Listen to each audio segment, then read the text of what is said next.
Aujourd'hui, mesdames et messieurs, nous recevons pour vous Dr Melkis qui va nous parler sur la louange. Dr Melkis, oui. Qu'est-ce que la louange? En tout cas, merci beaucoup pour cette question, parce que cette question concerne beaucoup de fidèles. Ok. Il y a de la confusion par rapport à cette question, mais je vais répondre selon le Saint-Esprit. Ah. La louange, c'est quoi?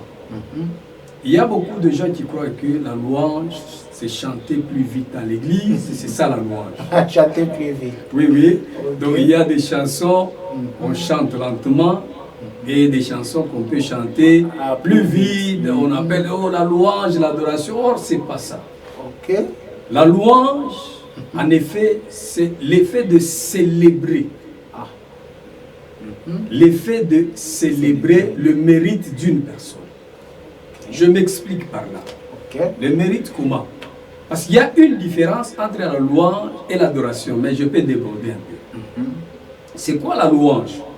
La louange, c'est rendre hommage à une personne par rapport à ce qu'il a fait. Par rapport à ce qu'il a fait. Ce qu'il a fait. Maintenant, l'adoration, c'est par rapport à ce que la personne est.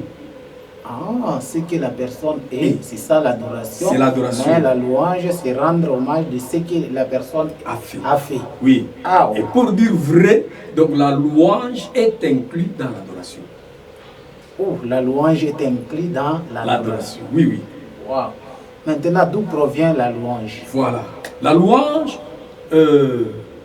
provient du verbe entonner. Ok. Entonner. D'abord. Bon, je vais m'expliquer. Pour la première fois dans la Bible, la louange avait apparu. C'est dans Genèse chapitre 29, ok. Le verset 35. Là, je parle de Léa, la femme de Jacob. Vous savez quoi? Dans le verset 32, on nous parle de l'humiliation. Le verset 33, on nous parle de l'amour. Okay. Le verset 34, on nous parle de l'attachement. Et maintenant, dans le verset 35, on nous parle de louange. Okay. Et je m'explique. Par rapport aux 4 personnes. C'est-à-dire, Léa a enfanté Judas. Pardon, Ruben, qui est le premier fils. Okay. Il a dit, l'Éternel a vu mon humiliation. Par là, on parle de l'humiliation. Elle a enfanté encore Siméon. Siméon. Elle a dit quoi? Cette fois-ci, mon mari va m'aimer. L'Éternel a vu que je n'étais pas aimé. Et le 3e fils, c'est Lévi. Elle a dit quoi? Cette fois-ci, mon mari s'attachera à moi. Mais pour le 4e fils, quand elle a enfanté Judas, elle a dit, cette fois-ci, je louerai l'Éternel. Wow. Vous savez, c'est pour la première fois. Oh. Or, les 3 personnes qui étaient passées, Léa parlait dans son propre avantage. C'est vrai, elle n'était pas aimée. Quand elle avait eu Ruben, elle a dit, l'Éternel a vu mon humiliation. Mais pour moi, je dis quoi? C'est la cause qui a poussé à Ruben d'humilier sa mère et son père en couchant avec Bila. Parce que l'avantage, Léa voyait dans son propre avantage.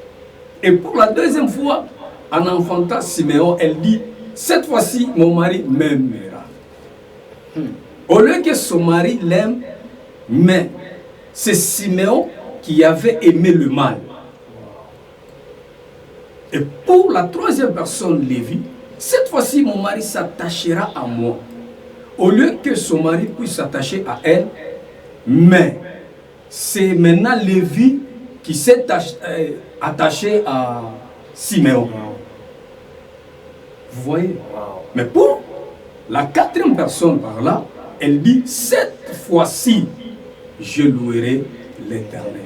Et c'est par là le début de la louange. Oh. Et c'est la seule raison qui a poussé que, au travers de ce nom, moi je dis que Léa était inspirée en donnant ce nom de Judas. Et en disant, cette fois-ci, je louerai l'Éternel. Et imaginez un peu, au travers Léa, Jésus-Christ est sorti. Wow.